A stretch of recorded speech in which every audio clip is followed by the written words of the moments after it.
l'importance de la voix dans le leadership. Bonjour, aujourd'hui j'ai le plaisir d'être avec Alain Desbouvry qui a été membre du board d'Airbus Hélicoptère et qui dans sa carrière a assuré pas mal de grosses responsabilités sur des changements importants et des accompagnements d'entreprise. Avec Alain, nous allons parler de la voix, du leadership et de comment la voix peut accompagner un leader dans une entreprise. Bonjour Alain. Bonjour Loïc.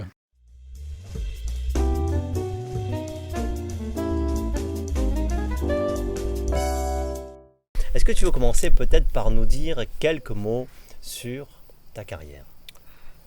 Oui, alors quelques mots. Oui, écoute, moi j'ai fait toute ma carrière dans ce qui est aujourd'hui un grand groupe international de l'aéronautique, Airbus, dans plusieurs de ses entreprises et plusieurs de ses composantes. J'ai fait un travail d'ingénieur au début, ça m'a passé assez vite pour faire plus du management et je suis devenu un peu un spécialiste des projets de transformation, de changement, de réorganisation, de fusion. Et dans ce cadre-là, j'ai été amené à faire partie et à fréquenter beaucoup de cercles de dirigeants, de managers, des grands, des moins grands. Puis ça m'a donné quand même du coup l'occasion d'observer ce qui fait qu'on arrive à entraîner un changement, qu'on arrive à entraîner les hommes ou pas. Et si tu m'interviews aujourd'hui sur la voix, c'est parce qu'on en a parlé. Effectivement, ce qui sort de la bouche, c'est un outil important pour entraîner les hommes, pour convaincre. Et donc oui, j'ai eu l'occasion de l'observer. Je ne sais pas si j'ai été bon moi-même dans ce cadre-là, mais en tout cas j'ai vu. Eh bien oui, je dis souvent que la voix, c'est notre outil de communication numéro 1. Et donc, effectivement, dans une organisation, dans une entreprise, avoir une belle voix, une voix qui porte, une voix qui embarque, avoir des propos pertinents et impactants, effectivement, c'est un fort atout. Alors, j'ai envie de te poser une première question. Pour toi, quelle est l'importance de la voix et de la parole dans le monde de l'entreprise ? Bon. Mais c'est clair, dans le monde de l'entreprise, c'est des relations entre les hommes. Donc il y a des relations hiérarchiques, il y a des relations qui ne sont pas hiérarchiques, mais où il faut se coordonner. Et tout ça, ça passe un peu par l'écrit. Mais on sait tous que se le dire de vive voix, c'est clé, c'est fondamental. Plus on a un rôle de manager, plus on a un rôle de responsabilité, plus ça prend de l'importance. Et je pense que c'est quelque chose d'assez complexe. Parce que je ne sais pas, je ne suis pas sûr d'utiliser la bonne terminologie, mais il y a à la fois le sens de ce qu'on dit, le contenu, le propos.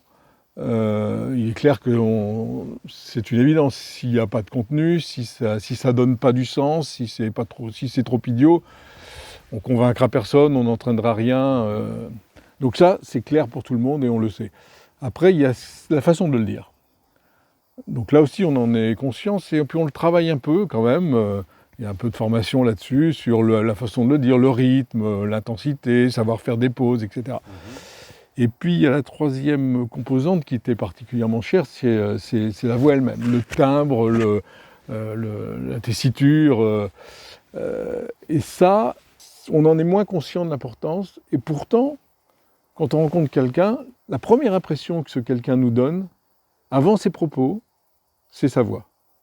Et consciemment ou pas, on a déjà un jugement sur la personne en fonction de sa voix.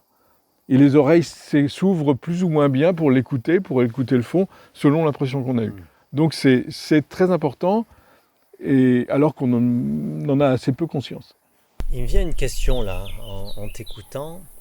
Donc, toi, tu as été dans des positions très hautes, dans des grands groupes, où en fait tu étais amené à t'adresser à des équipes rapprochées, mais aussi à des équipes très larges.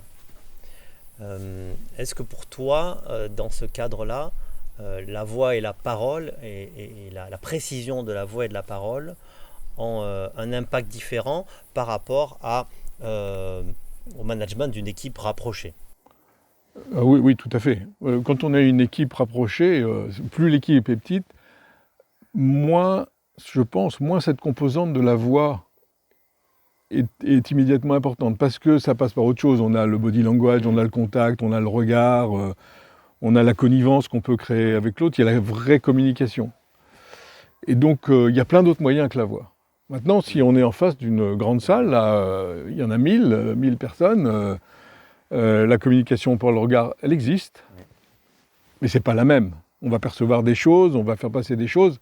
En revanche, on sait que l'organe principal de cette communication, c'est la voix. Donc c'est beaucoup plus important. Je pense qu'on peut être assez bien un bon manager d'une petite équipe avec une voix pas travaillée, une voix médiocre. Je pense que ça devient extrêmement difficile si on a une grande assemblée à convaincre et à emmener. Oui, d'autant plus que ta petite équipe, tu peux la convaincre au jour le jour, alors que lorsque tu es devant une assemblée de 1000 personnes, eh bien en fait c'est souvent un one-shot. C'est exactement. Et avec la petite éthique, il y a un affectif. Avec le grand groupe, c'est des gens qu'on ne connaît pas, il n'y a pas de tout ça. Mais oui. Donc les outils, les ressorts ne sont pas les mêmes. J'ai envie de te demander, qu'est-ce qui aurait changé pour toi dans ta carrière, dans ta façon d'appréhender tes fonctions et les gens qui t'entourent, si tu avais travaillé ta voix lorsque tu étais en fonction? C'est une question difficile. Je ne suis pas sûr qu'en termes de résultat final, je suis incapable de dire l'impact. En revanche, il y a une chose dont je suis sûr, c'est que si j'avais travaillé ma voix, si j'avais pensé que j'avais une belle voix, une bonne façon de m'exprimer, ce qui est certain, c'est que ma confiance en soi aurait été bien meilleure, et surtout elle aurait été bien meilleure plus tôt. C'est intéressant. C'est un outil de... Je pense que quand on est beau et qu'on se sent beau, quand on a une belle voix et qu'on le sait, on a plus d'aplomb, on a plus d'assurance, c'est plus facile. Quand on n'a pas ça, on a quand même tendance à se replier sur soi, à rester dans son coin. Donc je pense que ça peut faire une très grosse différence. Alors la voix c'est quand même particulier, parce que autant l'allure physique, l'allure qu'on a, parce qu'on est beau ou pas beau, la façon dont on est habillé, on en est très conscient. La voix, déjà, sa propre voix, on en est beaucoup moins conscient. D'abord, on ne la connaît pas bien. Des fois, on l'entend sur un magnétophone, on dit « mais attends, c'est pas moi, ça ». Donc, il y a une distance, en plus, par rapport à sa propre voix. En fait, on en discutait juste avant, où je te disais que 98% des gens que j'accompagne n'aiment pas leur voix. Et alors, quand on demande aux gens qui l'entourent, pourtant, en fait, ils disent « mais non, il a une voix qui est très sympa ». Donc, il y a cette notion de subjectivité qui est difficile. Alors tu peux me demander si je regrette de ne pas avoir travaillé aujourd'hui. Allez, bah oui. Oui, absolument. Ouais. C'est une prise de conscience que j'ai très tard que ça pouvait se travailler. Et c'est pas un regret insurmontable, mais je trouve que c'est dommage. C'est dommage. Il y en a, je pense qu'il y en a qui vont écouter cette vidéo, je peux que les encourager à se réveiller plus tôt que moi, en tout cas.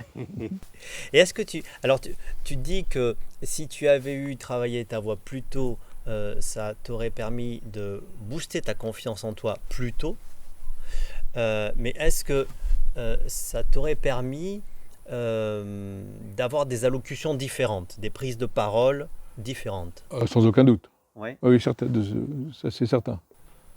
Qu'est-ce qui aurait changé pour toi? Alors, tout à l'heure, j'ai parlé de plus tôt. Ouais. Et moi, je ne suis pas quelqu'un qui avait une confiance en soi naturelle, donc je suis resté plutôt au fond de la classe assez longtemps. Je ne pense pas tellement que j'avais envie d'être au fond de la classe. Je pense que si j'avais travaillé ma voix, si j'avais considéré ça comme un atout, j'aurais eu une prise de parole plus tôt. Bon, il trouve que ma prise de parole par la suite a été plutôt appréciée, donc elle l'aurait été plus tôt. Donc je ne sais pas si ça m'aurait ouvert des portes, mais pour mon confort personnel, en tout cas, oui, ça aurait changé des choses, il n'y a aucun doute. Et en fait, pourquoi tu ne l'as pas fait? Pourquoi tu n'as pas travaillé ta voix? Il y a plusieurs facteurs en fait. Il y a la conscience et l'offre. Le plus important, le premier, c'est la conscience. C'est avoir un contenu. Tout à l'heure, on le dit, ça se travaille, on réfléchit, etc. La parole, au sens, le rythme, la façon de dire les choses, on sait que ça se travaille. On le fait même un peu soi-même. Et en plus, par rapport à l'offre, il y a beaucoup d'offres. Dès qu'on fait le premier cours de communication, On t'apprend à respirer, on t'apprend à parler moins vite, à faire des pauses, etc. Donc ça, en revanche, sa voix, elle est ce qu'elle est. Je suis grand, je suis petit, j'ai telle voix, ça fait partie des choses structurelles, on n'y peut rien. Et donc, j'avais absolument pas conscience que c'était possible de travailler ça, de l'améliorer. On ne change pas du tout au tout, évidemment, mais on peut changer pas mal de choses. Et je parlais de l'offre, autant il y a des offres sur la façon de dire les choses, la façon de les structurer, la façon de les articuler, autant sur la voix, en tout cas à mon époque, il n'y avait aucune offre. Donc c'était pas un propos, c'était pas un sujet. Donc le pourquoi, c'est pas de conscience et puis pas d'opportunité en fait. C'est un peu comme, sans doute, tu avais en tête, comme si tu es grand, ou tu es petit, et puis tu peux rien. Voilà, exactement. Ou peut-être même tu savais pas que tu étais grand ou que tu étais petit. Alors quand on est petit, on le sait généralement, je pense. Mais par rapport à la voix. Alors, ah oui, alors là, zéro conscience là. Enfin, j'ai jamais pensé que ma voix était un handicap, mais jamais que ça pouvait être un atout. Prise de conscience, ça c'est la première étape. Ouais. Et ensuite, Comme dans beaucoup de choses. Ben oui. Et ensuite savoir qu'on peut y travailler dessus. Si je peux rajouter un point, il y a prise de conscience, savoir qu'on peut y travailler, et puis il y a oser. Ça a l'air tout. C'est pas si facile que ça. Prendre un cours de chant, quand tu penses que tu chantes mal, c'est pas facile. Les premiers pas sont difficiles. Et je pense qu'il faut aussi oser aller sur ce terrain-là. Et puis la voix, c'est, je le dis très souvent, c'est intime. Absolument. On se dévoile énormément. Absolument. Ça fait même un peu peur là d'y travailler. Hein. Est-ce que tu aurais un conseil à donner aux managers, aux dirigeants qui peuvent nous écouter? Surtout aux jeunes managers en devenir.